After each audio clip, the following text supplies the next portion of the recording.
Kita lihat iman nomor 6. Qala musannif, berkata musannif pada kitab ini, fi hadzal kitab. Kita lihat artinya, janganlah kelambatan masa pemberian Tuhan kepadamu, padahal engkau bersungguh-sungguh dalam berdoa. Yuk, janganlah kelambatan masa pemberian Tuhan kepadamu, padahal engkau bersungguh-sungguh dalam berdoa menyebabkan patah harapan. Sebab Allah telah menjamin menerima semua doa dalam apa yang Ia kehendaki untukmu. Bukan menurut kehendakmu dan pada waktu yang ditentukannya. Bukan pada waktu yang kau tentukan. Insya Allah. Kita akan belajar di kesempatan kali ini nasihat dari Syekh Ibnu Athaillah. Yang pertama di sini disebutkan, jangan terlambatnya dikabulkan doa kita. Padahal kita udah sungguh-sungguh dalam berdoa, ningkatin amal soleh. Ya. Dan udah segala dilakukan, itu menyebabkan patah harapan. Sebab Allah telah menjamin menerima semua doa dalam apa yang Ia kehendaki untukmu. Ingat, Allah menerima doanya itu dalam apa? Dalam yang dikehendaki untukmu. Bukan menurut kehendak kita dan bukan pada waktu yang kita tentukan. Contoh ya, contoh. Kadang suatu doa itu dikabulinnya udah dari lama. Tapi eksekusinya yang nunggu waktunya. Contoh, anak kecil berdoa atau minta kepada orang tuanya. Pah, mah, pengen mobil balap dong. Dikabul sama orang tuanya. Oke, nanti dibeliin. Tapi kapan? Kan nggak mungkin waktu masih kecil langsung dibeliin mobil balap. Yang ada celaka karena belum bisa nyetir. Ya, udah dikabulin dari awal. Tapi kapan dikasihnya? Kapan eksekusinya? Nanti pas udah waktunya cukup, pas udah waktunya tiba, pas udah orangnya cukup umur. Ya. Jadi kadang kita minta itu, oh nggak dikabul-kabul, bukan nggak dikabul-kabul, nunggu waktu yang tepat. Allah tahu kapan. Allah tahu kapan. Ya. Kita sendiri akan ada waktu di mana kita itu lebih butuh tentang hal itu nanti, bukan sekarang.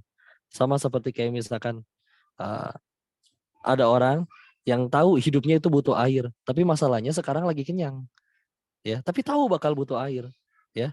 Dan kalau misalkan ternyata Allah kabulin ternyata sekarang, ya yang ada malah tidak jadi kebaikan. Petani tahu ladangnya perlu air, tapi masalahnya sekarang ini kemarin habis hujan. Kalau hari ini ditimpa hujan lagi sampai kebanyakan, maka yang ada malah mati semua, ya. Tapi Allah tahu kapan waktu butuhnya itu yang lebih dibutuhkan, ya. Dan sekali lagi, kapan waktu eksekusinya atau pelaksanaannya terserah Allah. Kenapa terserah? Bukan Allahnya pengen sok bosi, sok terserah dirinya, enggak. Tapi karena Allah yang lebih tahu mesti kapan, ya. Dan juga di sini ada satu hal yang mesti kita pahami tentang esensi dari sebuah doa, ya. Begini, saya nggak mau ada orang yang berdoa terus menerus tapi akhirnya jadi seperti ini kepada Allah. Doa minta dikabul, ada masalah doa minta dikabul, ada masalah doa minta dikabul, begitu terus. Tahu-tahu pas nggak ada masalah nggak doa sama sekali, ya. Yang berarti izin ya, menurut sudut pandang kami seolah-olah ya Allah itu diibadahi sebagai alat atau sarana supaya keinginan kita jadi kenyataan. Betapa zolim Allah dianggap sebagai sarana atau alat. Ya, padahal enggak sama sekali. Ya, seharusnya kita ada kebutuhan, tidak ada kebutuhan, ibadah. Memang kita diciptakannya wa ma khalaqtul jinna wal ins illa liya'budun. Tidaklah kuciptakan jin dan manusia kecuali hanya untuk beribadah. Untuk ibadah. Ada kebutuhan ibadah, lagi banyak kebutuhan ibadah. Lagi ada pengen kehendak ibadah, lagi enggak pengen apa-apa juga ibadah. Sehingga esensi dari doa itu ketika Masya Allah, padahal mudah bagi Allah untuk mengabulkan, dan Masya Allah betapa Allah udah ngelihat perjuangan kita, tapi tetap aja nggak mungkin seumur hidup kita dikabulin semua doanya. Kita udah pernah tes ya, kalau misalkan ada orang berkata satu dunia dikabulin semuanya sama Allah kan mudah, gampang. Apa sih yang susah bagi Allah, ya. Tapi masalahnya satu, kalau semua dikabulin sama Allah jadi masalah demi Allah. Kenapa jadi masalah? Karena bakal ada benturan-benturan kepentingan, seperti misal, apakah semuanya pengen sehat? Pengen. Tapi kalau semuanya Allah sehatin, bangkrut rumah sakit. Dokter nganggur, nggak bisa ngasih makan anak istrinya. Apoteker, suster nganggur. Fakultas kedokteran semua bangkrut, nggak ada yang jadi. Apakah semuanya pengen kaya? Mudah bagi Allah semua dikasih duit masing-masing 10 triliun. Tapi kalau dikabul sama Allah semuanya dikasih duit sebanyak itu. Dijamin Bogor ini, karena saya tinggal di Bogor atau Indonesia tempat kita tinggal, mungkin semuanya sudah jadi gunung sampah. Kenapa? Gak ada yang mau jadi tukang sampah. Mungkin kita nggak akan ada yang punya rumah. Kenapa? Nggak ada yang mau jadi tukang bangunan. Repot kan? Maka ketika akhirnya kita bertanya bahwa padahal mudah bagi Allah. Allah juga lihat katanya nggak akan nyanyiain, Masya Allah. Tapi kenapa sebagian sesoleh apapun hambanya, demi Allah akan ada doanya yang tidak dikabul. Sesoleh apapun hambanya. Ya, sebagian doa dari para nabi juga ada yang tidak dikabul. Betapa Nabi Nuh alaihissalam ingin anaknya ikut menerima ketauhidan seperti yang disampaikan. Betapa Nabi Lot alaihissalam menginginkan istrinya ikut menerima dakwahnya. Betapa Rasulullah Muhammad SAW menginginkan pamannya Abi Thalib untuk ikut masuk ke dalam Islam. Tapi sebagian tidak dikabul oleh Allah. Esensinya apa sih? Kita, walaupun semuanya Allah yang nentuin, mudah bagi Allah ngabulin, kita tetap berdoa, tetap aja sebagian gak dikabul. Untuk apa? Esensinya adalah agar kita sadar, iya ya Allah, saya tuh cuman hamba, nggak bisa apa-apa. Saya yang kira masalah ini sekecil ini, uang banyak, teman banyak, kenal dengan orang-orang yang punya tokoh keduniaan yang besar. Tapi kok nggak beres-beres masalah sekecil ini. Ternyata benar saya hamba, nggak bisa kalau nggak ditolong olehmu. Ya, itu yang mesti kita nyampe mikir ke situ. Ya, sehingga ada momen di mana kita akhirnya sadar bahwa iya ya, ternyata ini hamba. Saya diri ini nggak bisa apa-apa. Dan walaupun juga pasti akan ada momen di mana ya Allah, masalah sebesar ini, uang nggak ada, teman nggak ada yang bisa bantu, tapi ternyata kok selesai-selesai juga. Menandakan bahwa iya, saya nggak bisa apa-apa kalau nggak ditolong Allah. Dari situ esensinya harus dimulai. Ya, sehingga Masya Allah, uh, jangan keterlambatan masa pemberian Tuhan kepadamu, padahal kita udah sungguh-sungguh berdoa. Enggak lah. Karena sekali lagi, yang lebih kita inginkan dari setiap doa kita itu, ya kita jadi tambah hamba Allah yang tambah dekat kepada Allah. Ya, ibarat ginilah, kita beli mesin cuci. Tapi mesin cuci itu nggak bisa digunakan untuk mencuci. Rusak nggak? Rusak. Mesti dibuang nggak? Bahkan ada yang dibuang atau nggak diservis. Kita diciptakan untuk ibadah. Tapi kita hidup teh hanya sekenanya supaya pengen keinginan terkabul. Hidup teh hanya ngejar supaya keinginan terkabul. Besok mengejar cita-cita tercapai. Besok lagi ngejar cita-cita yang lain. Sampai meninggalkan ibadah. Kalau ibarat benda kan sebenarnya sedang rusak tuh. Kadang servisnya dengan cara ya ditegur, ada masalah, nanti kembali bersujud kepada Allah. Ya tapi kalau misalkan kita disamakan, naudzubillah, seperti benda yang nggak sesuai fungsinya, tapi kalau kita mau sadar diri, ya Allah, bahwa diri ini yang diciptakan untuk beribadah, 24 jam kita, kalau kita mau jujur, berapa jam sih kita dipakai untuk ibadah? Yang wajib aja, saking baik dan maha pemurahnya Allah, kita dikasih waktu sehari 24 jam, tapi dari 24 jam itu silakan yang aku wajibkan hanya 5 waktu. Yang kalau 5 waktu itu masing-masing 5 menit, berarti dari 24 jam, hanya diperlukan 5 menit, hanya 25 menit dalam sehari. Yang berarti punten, kalau dihitung selama 1 tahun 365 hari, Allah minta kita sholat itu total cuma 6 hari setengah. Silakan 25 menit dikali 365, coba dapatnya 6 hari setengah. Dari 365 hari, Allah cuma minta 6 hari setengah. Tapi kalau kamu penuhin yang 6,5 hari itu, Insya Allah, Allah mudahkan segala urusanmu. Allah mudahkan semuanya. Ya. Harta ini ketika akhirnya mencapai nisab, itu pun wajib disedekahkannya, nunggu nyampe nisab dulu. Kalau udah nyampe nisab gimana? Allah minta cuma 2,5% ya. Betapa sedikit yang diwajibkan oleh Allah, dan betapa banyak kalau kita mengabulkannya. Kalau kita menjalankannya, apa yang kita dapat itu begitu banyak. Di balik semua keinginan, di balik semua kehendak, Masya Allah. Amat sangat gak berimbang. Makanya kadang kalau ada yang berkata, ya Allah engkau tidak adil, gak adilnya tuh belah mana, gak habis pikir. Ini perkataan yang amat sangat zolim. Bayangin berapa banyak kebutuhan kita yang Allah udah penuhi tanpa kita minta. Kita perlu ngedip gak? Perlu. Bayangin kalau ngedip mesti berdoa dulu. Ya, enggak tuh kita ngedip aja. Kita perlu, mohon maaf, perut penuh harus dibuang gak? Perlu. Bayangin kalau misalkan kita harus untuk supaya sanggup mengeluarkan, kita mesti berdoa dulu. Enggak repot. Makan, Masya Allah. Kalau kita lihat tadi makan pakai ayam, kalau ada yang tadi sudah makan malam, hitung jarak si ayam nyampe ke piring kalian sama jarak kita ke piring. Ayam mending di darat. Kalau tadi yang makan ikan, hitung jarak dari si ikan di laut sampai ke piring kalian sama jarak kita jalan ke piring. Udah semuanya, Insya Allah. Ibu seorang anak, punya anak, udah nggak bisa menyusui, Allah lengkapi itu ada air susu sapi. Ya, sehingga Masya Allah air susu sapi itu juga banyak yang diimpor. Sapinya dari New Zealand katanya. Ya, nyampe itu. Tapi Masya Allah, sehingga jadi jelas ya kenapa kita tidak boleh menikahi sapi.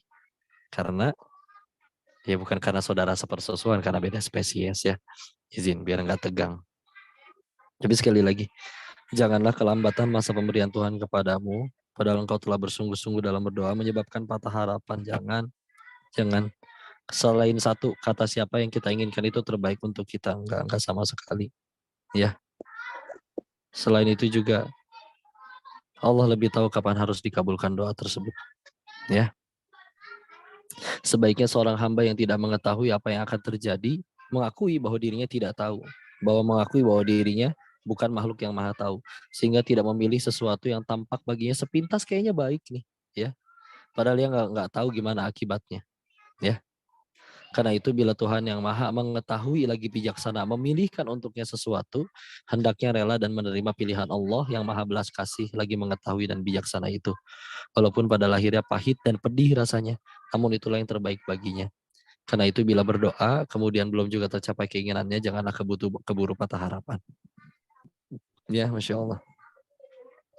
Fokus ke tujuan ya. Kita udah pernah cek waktu itu, bahwa yang paling kita inginkan ternyata adalah surganya Allah. Ingat, kalian tahu tempat fitness, nge-gym, ya. Orang rela loh itu, udah bayar keluar duit, suruh gotong-gotong besi. Demi apa sih? Demi dia pengen punya tujuan, badannya bagus. Dan ada yang kenapa pengen punya badan bagus? Biar ditaksir cewek, ada yang nyampe kayak gitu juga. Kenapa? Tapi meskipun itu semua udah mencapai limit, badannya capek, udah kursi keluar duit juga. Tapi kalau itu bisa mencapaikan kepada tujuannya, mereka rela. Angkat-angkat besi setiap hari, ya, berkeringat, badan sakit-sakit, Masya Allah. Kenapa? Demi nyampe tujuannya. Kenapa? Kita yang Masya Allah tahu akan mati, tahu cita-cita pengen ke surga, tahu kalau pas lagi diuji ada masalah itu juga sedang menggugurkan dosa, kepahitan, tahu setiap kali kita bersabar itu meninggikan derajat kita di sisi Allah, semuanya mendekatkan kita ke surganya Allah, tapi kita berat aja kalau buat yang kayak gitu, ya.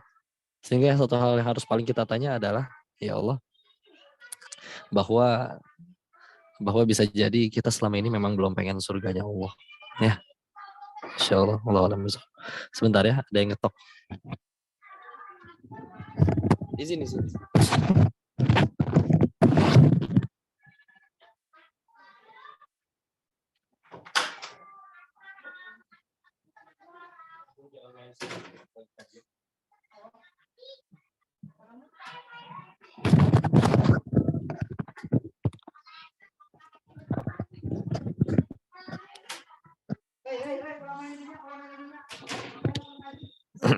Bismillah, izin maaf ya, adik saya pulang. Kita lanjut lagi dulu ya, seperti itu.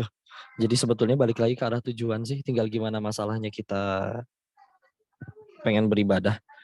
Dalam artian begini, kita udah lihat ya bahwa semua hal tuh tergantung sudut pandang. Kalau ada orang yang koleksi perangko, perangkonya hilang dia nangis. Kalau orang nggak koleksi perangko, dia seumur hidup nggak pernah pegang perangko kayak apa juga nggak pernah sedih. Ya, atau misalkan juga ada orang yang tujuannya pengen ke Allah. Karena tujuannya udah pengen ke Allah, dia mau dicaci, mau dipuji, mau dihina, bagi dia sama aja. Yang penting Allah suka. Dia udah berbuat baik, mau dijahatin, mau kayak gimana, dikhianati, nggak apa-apa. Yang penting Allah suka. Jadi sebetulnya kan hanya perbedaan stigma sudut pandang aja. Gitu ya. Masya Allah. Sehingga kita yang Allah berikan akal mesti bisa tuh mikir ke arah sana bahwa iya, yang kita tuju sejatinya adalah surganya Allah. Kita dulu pernah membuat list Tadi pun setiap kajian di sekolah kadang suka saya tanya, silakan bikin semuanya ya. Ada yang apa yang membuat kalian bahagia, apa yang paling kalian inginkan, nulis tuh. Pengen punya suami kayak artis Korea, pengen Song Joong Ki mualaf terus jadi suami saya, lalu Lee Min Ho jadi suami kedua saya, lalu 7 anggota BTS menjadi suami ketiga sampai ke 10 saya. Maruk lah pokoknya ya. Lo pengen punya harta, pengen punya pulau, pengen punya apapun, Masya Allah. Tapi kalau ternyata kata Allah, semuanya nggak akan ada yang dikabulin. Demi Allah, satu nggak dikabulin pun. Tapi cuma satu, Allah akan sediakan tempat terbaik untukmu di surganya Allah. Semuanya sepakat, mau, rela tuh kehilangan semuanya. Ya, atau nggak dibalik, ketika akhirnya semuanya Allah berkata, semuanya akan dikabulin. Semua nggak ada yang nggak dikabulin. Setiap kali doa 5 menit kemudian langsung dikabul. Tapi Allah berkata, tapi tidak ada tempat untukmu di surganya Allah. Nggak ada yang mau. Ya, maka Insya Allah. Maka dari situ kita udah sadar bahwa yang kita inginkan adalah surga. Ya, kita boleh punya keinginan, tapi kita ingat lagi, keinginan kita belum tentu terbaik buat kita. Dan kalau nggak dikabulin pun, itu dalam rangka Allah sedang menolong kita. Ingat ya, izin ya. Ini saya nanti harus ada pertanyaan juga. Kenapa kenapa diputusin pacar itu sakit hati katanya. Punten ya. Tapi ini harus ada bahasan tauhidnya. Kenapa? Karena saya mengutip pernyataan Imam Syafi'i saja. Hati yang berharap kepada selain Allah, ya, akan dengan sengaja Allah turunkan kekecewaan. Kenapa? Karena hakikatnya kita hamba ciptaan Allah, diurusnya sama Allah, yang mematikan Allah, setelah mati pengen ke surganya Allah, butuh rezeki yang bisa ngasih rezeki dari Allah, takut sama azab yang bisa ngindarin dari azab Allah, takut dengan ganjaran dosanya yang bisa ampunin dosa Allah, punya semua keinginan, segala apapun baru bisa dikabulin atas seizin Allah. Terus kita punten, apa yang terjadi kalau misalkan orang melakukan pacaran? Ada ilah lain di hatinya yang menggantikan Allah. Enggak kok, tapi saya tetap sholat. Terus kenapa kalau misalkan ketinggalan sholat nggak nangis? Kalau misalkan diparahin pacar dia nangis. Ya. Kenapa azan berkumandang dia nggak langsung ke masjid? Kalau laki-laki ya. Tapi kalau temannya tengah malam ditelepon tengah malam suruh bawain makanan dia gaspol. Masya Allah. Apa kayak gitu yang disebut la ilaha illallah? Kan enggak. Maka punten, hati yang sebetulnya hanya yang layak diibadahi dan ditaati hanya Allah. Bahkan punten ya izin ya, para ahli-ahli tauhid, para ahli ibadah itu semua mengakui bahwa kalau kita dari akil balik sampai meninggal seluruhnya dipakai ibadah, itu aja belum cukup untuk membayar betapa baiknya Allah, betapa untuk bersyukur kepada Allah, atau untuk nyampein kita ke surganya Allah. Ingat gak tentang kisah hadis riwayat Imam Muslim diriwayatkan dari sahabat Jabir ibn Abdullah radhiyallahu an, diceritakan di zaman dahulu ada orang tinggal di pulau terpencil. Hidupnya 500 tahun. 500 tahunnya dipakai ibadah semuanya. Dan dia berdoa kepada Allah, ya Allah wafatkan aku dalam keadaan sedang bersujud. Dikabul sama Allah dalam keadaan sujud. Coba, hidup 500 tahun tanpa maksiat sanggup nggak? Coba, orang ini sanggup. Ketika meninggal, lalu dihitung ya amalannya. Memang amalannya banyak. Tapi ketika dicek amalannya banyak, akhirnya disampaikan oleh malaikat yang menghisap, masukkan dia ke surganya Allah atas rahmatnya Allah. Maka dijawab oleh seorang ini, enggak, atas amal ibadahku. Karena ngerasa, siapa manusia di alam semesta ini yang sanggup hidup 500 tahun tanpa dosa, tanpa maksiat, Masya Allah. Tanpa maksiat, Masya Allah. Ya. Maka dijawab lagi, enggak atas rahmat Allah. Dia tetap bersikeras, enggak atas amal ibadahku, Masya Allah. Makanya Allah menengahi dan memerintahkan malaikat, hitung, timbang, nikmat dari matanya dengan ibadahnya selama 500 tahun. Dihitung tuh, ibadah selama 500 tahun, tahajud, sedekah, puasa, segala macam dihitung. Dibandingkan dengan nikmat mata saja. Dan setelah ditimbang, masih lebih berat nikmat mata, nikmat penglihatan.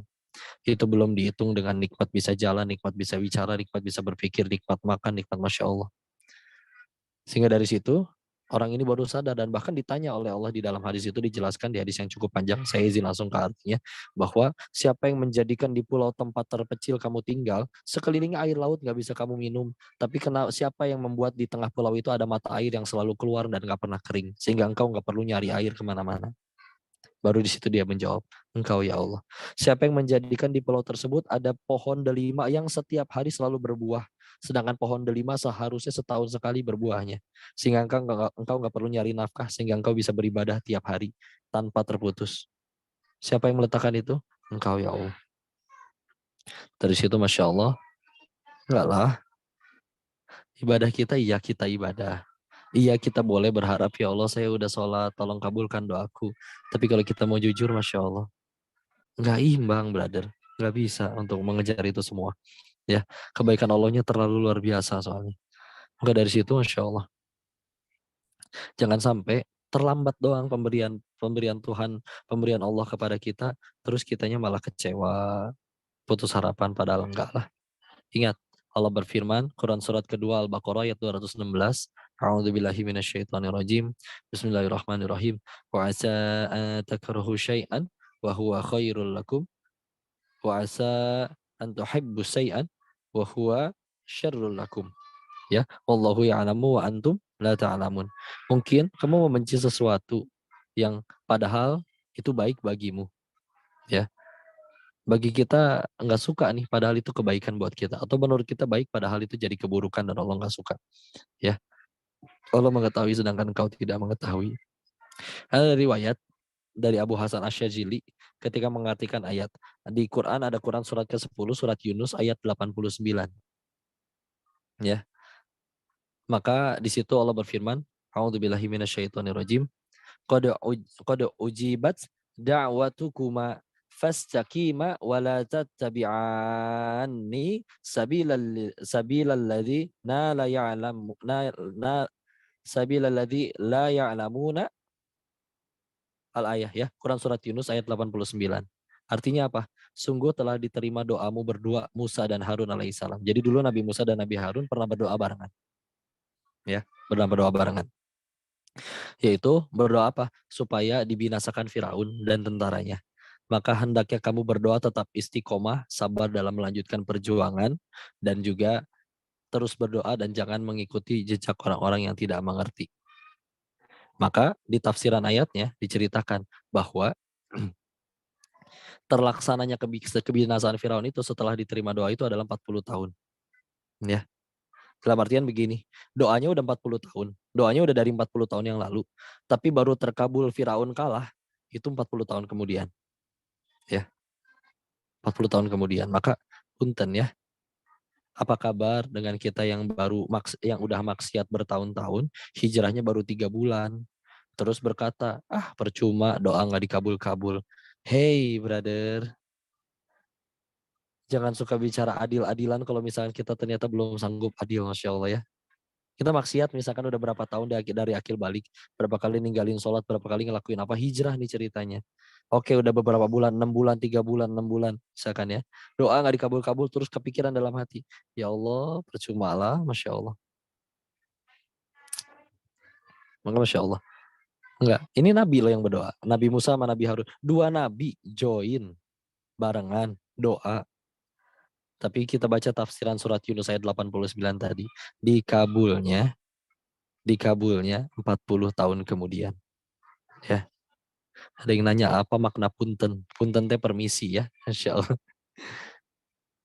Kalau di Jawa nggak punten ya. Ini mau kebiasaan karena saya tinggal di Jawa Barat. Izin putus-putus kasih Gus? Enggak ya? Lancar kok. Aman ya. Ini soalnya ada yang bilang putus-putus ya. Kita lanjut lagi dulu. Ada hadis dari Rasulullah SAW, beliau bersabda, yustajabu li ahadikum malam yu'ajil fayaqulu qad da'autu falam yustajabli. Pasti diterima doamu itu selama tidak tergesa-gesa, tidak terburu-buru. Ya, apalagi kalau sampai berkata, aku udah berdoa dan tidak diterima. Ya, ada riwayat yang menjelaskan tafsiran kisah tentang kelahirannya Nabi Ishak. Itu kan udah sampai Nabi Ibrahim alaihissalamnya menikah dengan ibunda Siti Hajar sehingga melahirkan Nabi Ismail alaihissalam.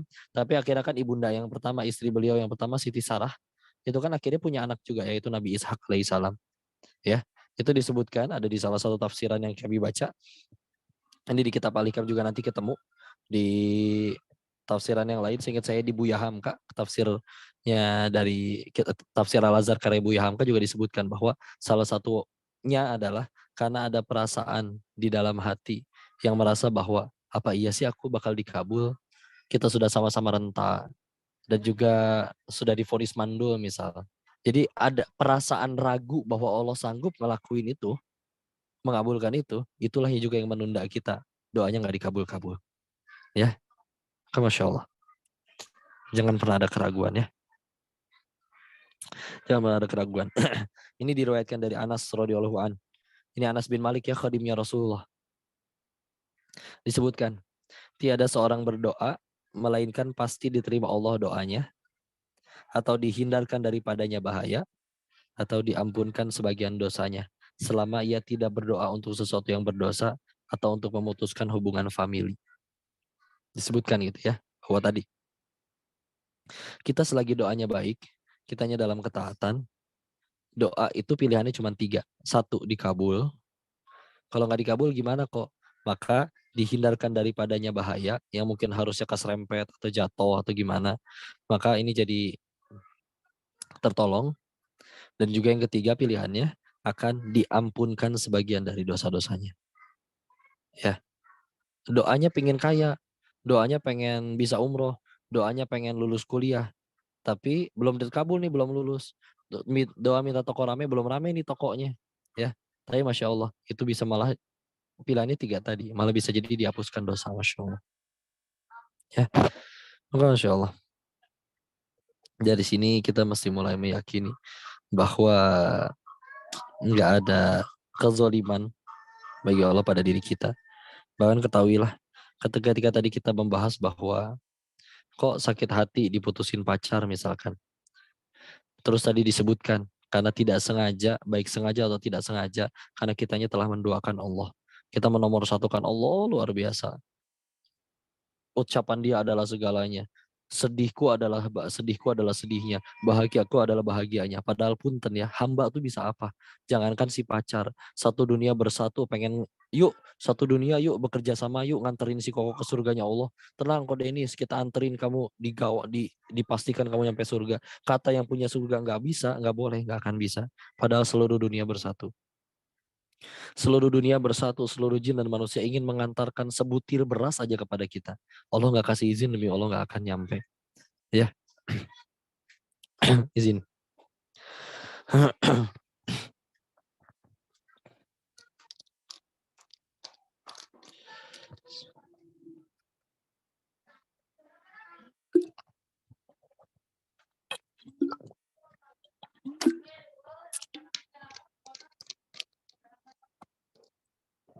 Afwan ya, nggak akan nyampe ya. Tanya sekali lagi. Apakah ketika akhirnya tadi putus cinta ya, pemuda misalkan ya, patah hati gara-gara katanya ya, ya memang kita tidak sengaja telah menduakan Allah, menjadikan dia ilah di hati kita, lebih mikirin penilaian dia daripada penilaian Allah. Terus kan akhirnya dapat kepahitan tuh, sakit hati. Apakah itu karena Allahnya benci? Enggak, justru karena Allah sayang. Ya, kalau ada orang yang ngelakuin maksiat ternyata dapat ganjarannya di dunia, demi Allah itu beruntung, demi Allah. Karena nggak kebayang kalau misalkan dibalesnya nanti di akhirat.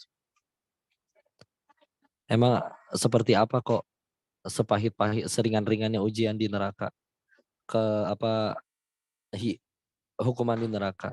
Maka kata Nabi, kalau Rasulullah SAW bersabda yang maknanya, yang paling ringan adalah seperti engkau dipakaikan sendal dari api neraka, saking panasnya sendal tersebut sampai otakmu meleleh. Ya, saking panasnya. Dan itu adalah yang paling ringan.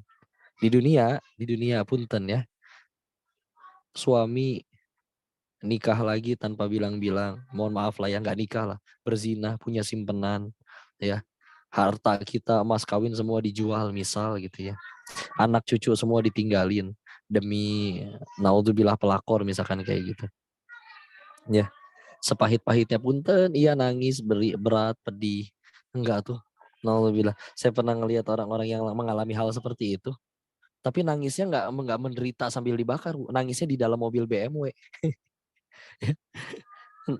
Dan nangisnya di apartemen lantai 28. Atau ada yang nangisnya di rumah di Kelapa Gading Rumahnya 4 lantai. Satpamnya ada 4. Iya, rumah semewah itu tapi di dalamnya lagi nangis. Tapi punten, nangisnya sambil pakai ada AC di kamarnya, sambil ada Netflix masih menyala di TV-nya, sambil dengan sofa bernilai puluhan juta itu dia duduki. Ya, maksudnya penderitaannya enak banget gitu. Sambil karena kan di neraka mah kalau lagi dihukum teh nggak ada time out. Saya gantian dulu sama yang lain, duduk dulu di sofa gitu kan nggak bisa, nggak ada. Masya Allah. Ya, ada yang nanya saking tuh apa ya bahasa ini? Terlalu kali ya. Saking wanginya, karena terlalu wanginya, aja gitu ya. Izin, tapi seberat-beratnya di dunia mah kayak gitu. Ini jadi ya, ini nyambung sama yang nomor 7. Kita lihat dulu yang nomor 7. Silakan kalau ada kitabnya di halaman 19 di pojok kanan bawah. Ya.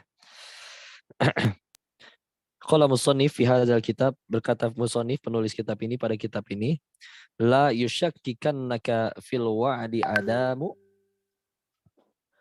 waqu'i al-maw'udi wa in ta'ayyana zamanuhu li alla yakuna dzalika qadha fi basiratika wa ikhmadan linuri sariratika. Jangan sampai meragukan kamu terhadap janji Allah karena tidak terlaksananya apa yang telah dijanjikan itu. Meskipun telah tertentu tiba masanya supaya tidak menyalahi pandangan mata hatimu atau memadamkan nur cahaya hatimu. Izin cerita ya, saya belum menemukan yang lain. Tapi ada episode waktu dulu saya masih di Thailand, masih jadi bandar judi. Tapi sudah mulai sadar yang saya lakukan ini salah. Sudah mulai sadar saya nggak pengen selamanya kayak gini. Sudah mulai sadar suatu ketika atau kapanpun itu saya harus berhenti.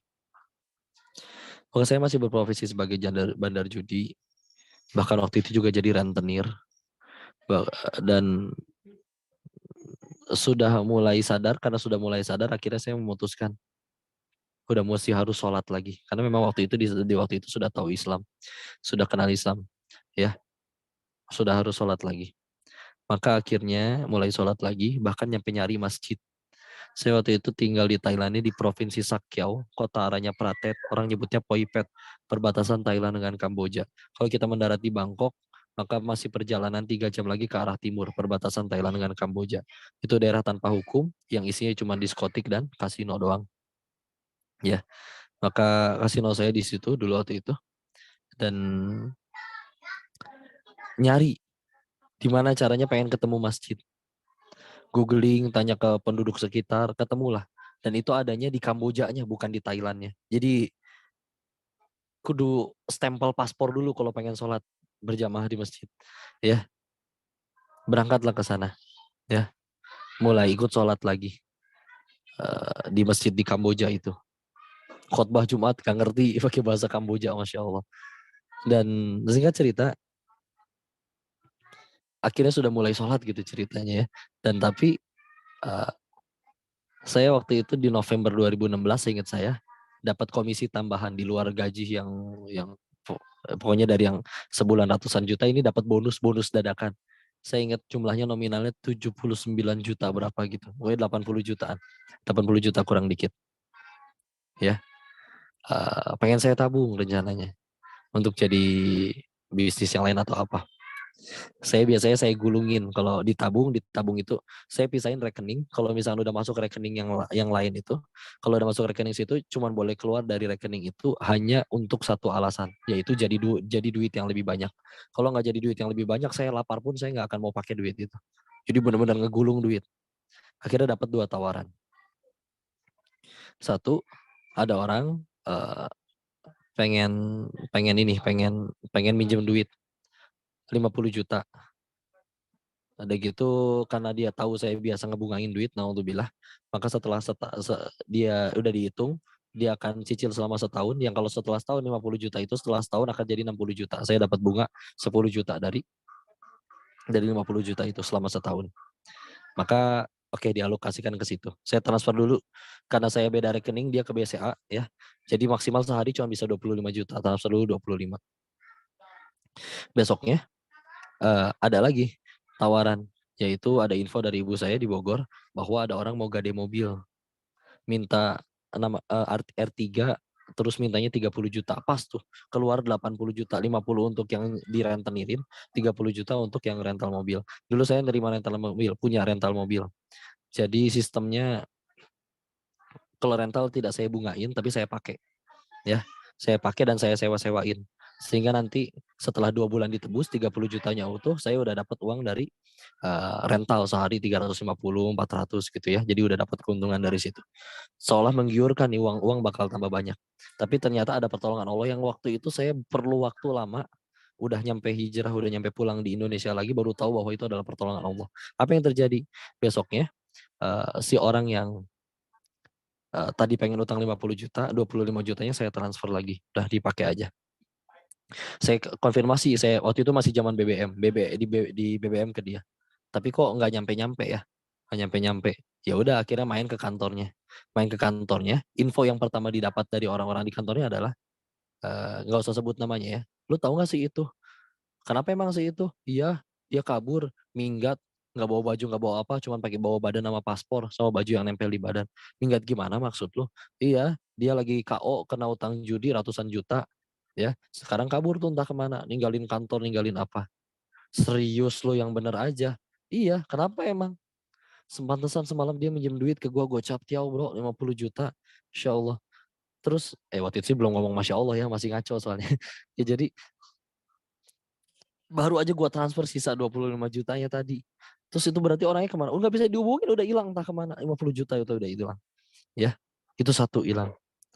Ya, yang satu lagi mobilnya setelah akhirnya ditebus, Masya Allah, ibu saya pakai mobil itu di Bogor. Pas lagi dipakai ada orang ngaku bahwa itu miliknya dan bisa nunjukin surat-suratnya. Maka langsung diambil di tengah jalan dibawa pulang. Ya, ibu saya ditinggalkan di pinggir jalan, Masya Allah. Dan nggak ada kekuatan karena nggak ada perjanjian hitam di atas putih. Mereka yang punya dokumennya memang kesalahan kami, keteledoran kami sehingga akhirnya kalah secara hukum. Ya akhirnya seperti itu. Dan 80 juta itu kenapa saya sebut pertolongan? Karena tadi saya udah tahu kapan harus berhenti dan akhirnya saya mulai sholat dan akhirnya ketika itu Allah dapat uang haram lagi sebanyak 80 juta. Allah nggak izinkan sepeser pun kemakan dari uang itu. Allah tahu diri ini begitu lemah untuk nggak, Allah tahu diri ini nggak sanggup ngebuang duit itu. Makanya nggak Allah, makanya Allah ambilnya dengan cara itu gitu. Kalau kalau itu tetap semuanya orang itu bayar utang lancar 50 jutanya jadi 60 juta dalam setahun, dapat dosa riba dan juga nah yang dari rentalinnya udah mah duitnya bisnisnya dari awalnya juga jadi duit judi, duit haram, karena naudzubillah, maka akan semakin tergelincir. Ingat, salah satu yang paling berbahaya dari dosa yang tidak ditobati itu bukan azabnya sebetulnya. Tapi yang lebih berbahaya adalah Allah biarkan kita tergelincir kepada dosa lain tanpa ada perasaan menyesal atau bersalah. Itu yang lebih bahaya. Itu yang lebih bahaya. Ya, kalau naudzubillah. Ketika itu Allah tahu saya lemah. Dan ketika itu baru akhir kepikirannya tuh waktu kapan ya? Waktu lagi nyantren di Darut Tauhid ya. Karena pulang 2017 baru belajar Islam lagi, terus ada kesempatan nyantri di Darut Tauhidnya Agim, baru di situ kepikiran iya ya, dulu teh itu ternyata pertolongan. Allah nggak izinkan sepeser pun nggak kemakan dari uang itu. Kenapa? Karena waktu itu udah mulai sholat. Iya karena na'budu, iya karena nasta'in. Hanya kepadamu kami menyembah, hanya kepadamu kami memohon pertolongan. Ihdinas siratal mustaqim, tunjukkan ya Allah saya ke jalan yang lurus. Nah jalan yang lurus gimana bisa lurus kalau misalkan masih jadi bandar judi terus. Makanya mau Allah ditolong dengan cara seperti itu. Oh, saya pulang ke Indo, saya cari orang yang ngutangnya itu tuh. Yang tadi 50 juta. Saya datangin bapaknya, yang dia ketika di Thailand selalu bluffing dia anak orang kaya sultan di Indonesianya kaya, dia tinggal di Dadap Tangerang. Begitu disamperin ternyata kalau bahasa kitanya mah ayahnya teh ternyata marbot, tapi marbot vihara karena dia orang Buddha ya, marbot vihara, ringkih, udah punya penyakit jantung, batuk-batuk sampai nggak tega nyampeinnya juga Masya Allah, tapi Masya Allah bapaknya gentle. Dia bilang ini karena ini kesalahan anak saya pasti bayar meskipun entah kapan lunasnya. Cuman dia udah sambil megangin jantung ketika tahu anaknya bawa kabur. Dan di rumahnya itu ada istrinya dan ada anak-anak si orang yang kabur ini. Jadi orang ini kabur, bawa duit 50 jutanya saya, masih ada anaknya, masih ada istrinya. Dan si bapak itu sempat nyicilin, Masya Allah, 5 juta, 5 juta, 5 juta, 3 bulan pertama. Dan di bulan keempat cuma sanggup ada 3 juta. Udah gitu udah hilang, putus hubungan. Ketika dicari lagi kemana si bapak ini, ternyata punten mohon maaf, iya udah meninggal jantungan. Kenapa? Ada orang lain yang diutangin oleh anaknya, tapi nagihnya nggak bisa lembut, pakai tukang pukul, pakai apa. Bapaknya didatengin dengan kasar, akhirnya serangan jantung, meninggal di tempat. Dan sampai si bapaknya udah meninggal pun, ya itu si anaknya itu yang bawa kabur uang itu nggak datang sama sekali, masih ninggalin anak istrinya sampai sekarang. Masya Allah. Masya Allah, na'udzubillah. Udah dicari sampai nggak bisa. Allah nggak izinkan sepeser pun, Masya Allah. Masya Allah ya. Dan itu adalah pertolongan. Saya nggak kebayang kalau misalkan, ya, karena sempat ada pertanyaan ya, kok dulu, karena orang kebanyakan orang berhenti dari dunia perjudian itu ada yang karena udah ditinggal anak istri, udah kena penyakit kelamin, udah bangkrut atau udah apapun, udah tua, udah renta apapun. Dulu saya pulang dari sana dalam keadaan umur 26 tahun seingat saya, 25, 26, bawa duit ratusan juta hasil dari bisnis judi. Tapi Allah tahu, Allah Allah Allah tahu diri ini lemah, nggak sanggup ngebuang semua harta haram itu. Terus gimana cara ngebersihin haramnya, kok saya ditipu banyak banget. Bahkan oleh yang benar-benar deket, benar-benar kelihatan ini bisnis bakal untung banget. Bisnis sama orang yang udah puluhan tahun di bidangnya, bisnis sama dia selalu jadi. Cuman di satu-satunya kali itu aja kalau bisnis sama saya dia gagal. Habis, ketipu, rugi, bangkrut, sampai jatuhnya mulai dari nol lagi. Sampai mulai dari naik sepedahan, bonceng Teh Yunda, nggak punya apa-apa. Ya, Masya Allah. Tapi atas seizin Allah, enggak. Ternyata balik lagi aja semuanya juga. Tuh lihat koleksi tas ibu saya, Masya Allah. Zakfillah.